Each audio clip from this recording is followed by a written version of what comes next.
Welcome back to our channel education SKJ में। तो आज की हमारी वीडियो में हम फिर से लेकर आए गए जो प्राकृतिक व्याकरण है उसका जो टॉपिक समास है। तो समास होते क्या है, आइए शुरू करते हैं। समास का अर्थ क्या है? संक्षिप्त में समसनम इति समास, यानी कि संक्षिप्त में बताना ही क्या है समास, अर्थात अल्प शब्दों में अधिक अर्थ बतलाने वाली शैली का नाम ही क्या है समास है। समास में दो या दो से अधिक शब्दों का प्रयोग के साथ रखा जाता है जिससे अनेक आकार में कमी आ जाती है और अभीष्ट अर्थ भी हो जाते हैं। तो जो समास है उसके भेद कितने हैं? तो समास के क्या है, मुख्यतः तो चार भेद है। नंबर एक अव्ययी। अव्ययी अव्ययी को हम अव्ययी भाव भी लिख सकते हैं, ये क्या कन्फ्यूजन के लिए होता है। दूसरा तत्पुरुष। तत्पुरुष को हम तत्पुरुष भी लिख सकते हैं, ये क्या कन्फ्यूजन के लिए दे रखे हैं ताकि क्या बच्चा कंफ्यूज हो जाए और क्या है वो ये ना कर सके। तो हमें क्या ध्यान रखना, तत्पुरुष होगा वहाँ पे तत्पुरुष समास होगा। ये बहुव्रीहि को बहुव्रीहि होता है। द्वंद्व को द्वंद्व होगा, यानी कि चार क्या है मुख्य समास है। और अव्ययी भाव से हम यहाँ पे शुरू करने जा रहे हैं। तो चलिए शुरू करते हैं। तो अव्ययी या अव्ययी भाव क्या, पूर्व पद प्रधानन अव्ययी भाव। तो ये सूत्र आपको लिखना है। पहले हम लिखेंगे सूत्र क्या है, पूर्व पद प्रधानम अव्ययी भाव। तो जिस समास में पूर्व पद यानी कि प्रथम पद होता है की प्रधानता होती है वो वहाँ पर क्या है अव्ययी भाव समास होता है। इस समास में जिन दो शब्दों का समास होता है वे दोनों शब्द समान विभक्ति वाले होने चाहिए।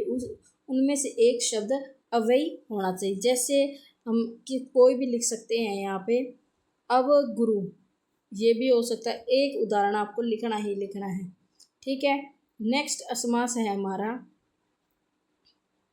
तत्पुरुष समास। तत्पुरुष समास में क्या होगा, इसका भी पहले सूत्र उत्तर पद प्रधाना तत्पुरुष समास है। जिसका उत्तर पद यानी कि दूसरा पद जिसमें प्रधान हो वहाँ पे कौन सा है तत्पुरुष समास होता है, ठीक है। जिस पद में उत्तर पद के अर्थ की प्रधानता उसे तत्पुरुष समास कहते हैं। पूर्व पद द्वितीय पद विभक्ति से लेकर सप्तमी विभक्ति का कोई एक होता है, वहाँ पे भी क्या है पूर्व पद जिस विभक्ति का होता है उसी विभक्ति के नाम से जाना जाता है, ठीक है। इस समास के 6 उपभेद होते हैं, ठीक है। हम वो उपभेद भी पढ़ेंगे। तो चलिए शुरू करते हैं। इसका एक है जो बैया तत्पुरुष, ठीक है। तैया तत्पुरुष, उच्चैया उच्थी पंचमी तत्पुरुष, छठवीं तत्पुरुष और सप्तमी तत्पुरुष, ठीक है। आइए शुरू करते हैं इसके भेदों के अनुसार। तो इसका पहला भेद जो है वो है हमारा बैया तत्पुरुष, यानी कि क्या है कि नसो। इनका एक एक उदाहरण ही हमें लिखना है, यानी किसनम सियो, ठीक है। नेक्स्ट का हमारा होगा, इनका आपको नाम और उदाहरण रखते जाना है। जैसा तैया तत्पुरुष जिणो श्रीसो, यानी जिणेन श्रीसो। नेक्स्ट है हमारा जो फोर्थ है चतुर्थी तत्पुरुष है, यानी कि एक उदाहरण यूह बलि, यानी कि यूहनम बलि। पांचवा है हमारा तत्पुरुष पंचमी तत्पुरुष चौरभ्य, यानी कि चौराओ भ्यम तत्पुरुष का ही क्या है उदाहरण है। नेक्स्ट है हमारा छठे में क्या होगा हमारा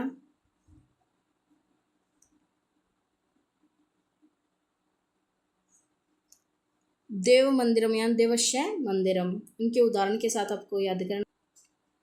अगला है हमारा सप्तमी तत्पुरुष, यानी कि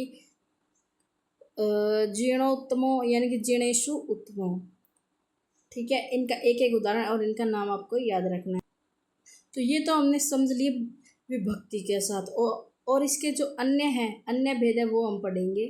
उनमें क्या है, अब आ गया न तत्पुरुषम, यानी कि अभाव में निषेध ए या अण के साथ संज्ञा शब्दों के समास को न तत्पुरुष कहते हैं। इसका अलोगो, यानी कि न लोगो, एक तो ये हो गया। दूसरा हो गया पादित पुरुष, यानी कि जो प्राति तत्पुरुष यानी कि ऐ अव परि और नी आदि के उपसर्गों के कारण क्या है यहाँ पर अपादि पुरुषम तत्पुरुष समास होगा। जैसे हम कोई एक पायरियो पायरियो यानी प्रातो आयरियो, इसका एक उदाहरण हो जाएगा।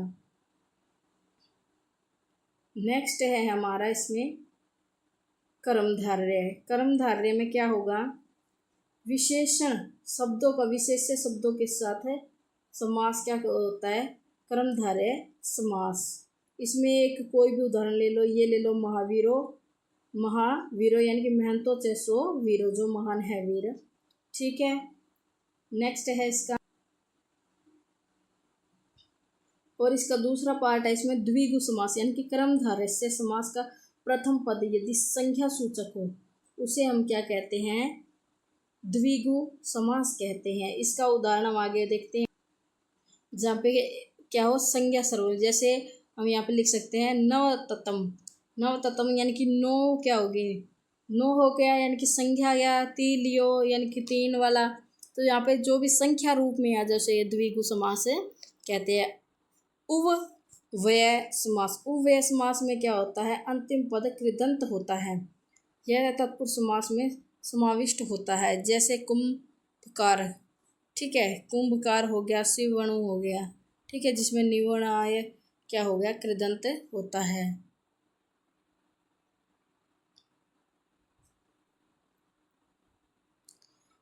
तो इसमें नौ तत्व यानी कि जो नौ तत्वान समाहारों, नौ तत्वों के समाहार को क्या कहते हैं, नौ तत्व कहते हैं। तो इस तरह से क्या हो गया, द्विगु समास का यह उदाहरण हो गया। पांचवा उव व्यय समास, उव व्यय समास में क्या अंतिम पद कृदंत होता है, जैसे कुंभघार, पाय, पावव, ठीक है। तो इस तरह से क्या होगा, कृदंत हो जाएगा।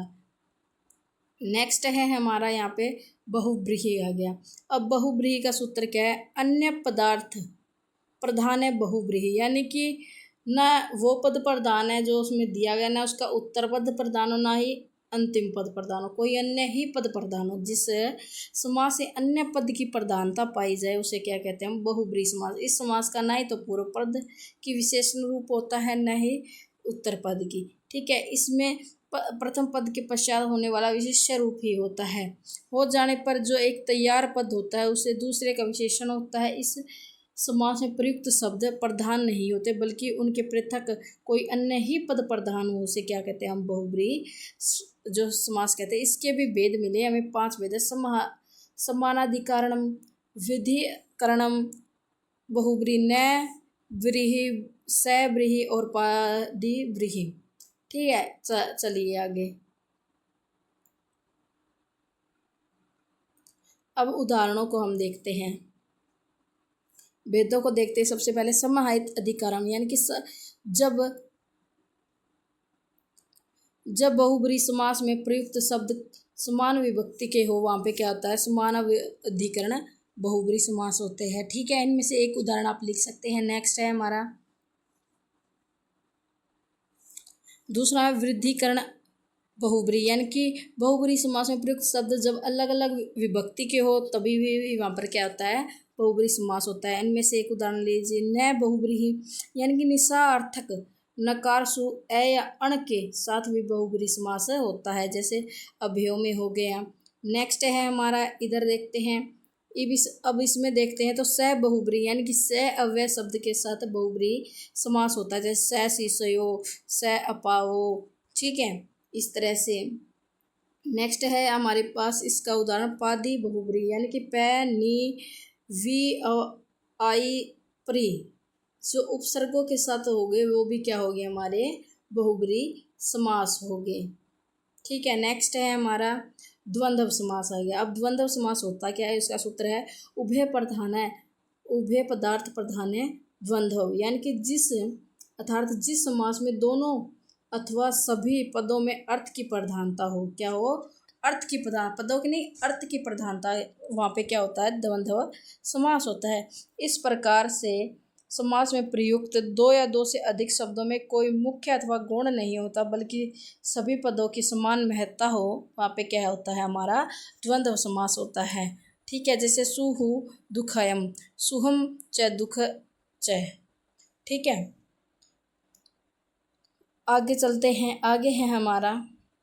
तो इस प्रकार से हमने क्या है हमारे सभी समास पढ़ लिए। तो अगर समास की वीडियो आपको पसंद आए तो लाइक और चैनल को सब्सक्राइब ज़रूर करें।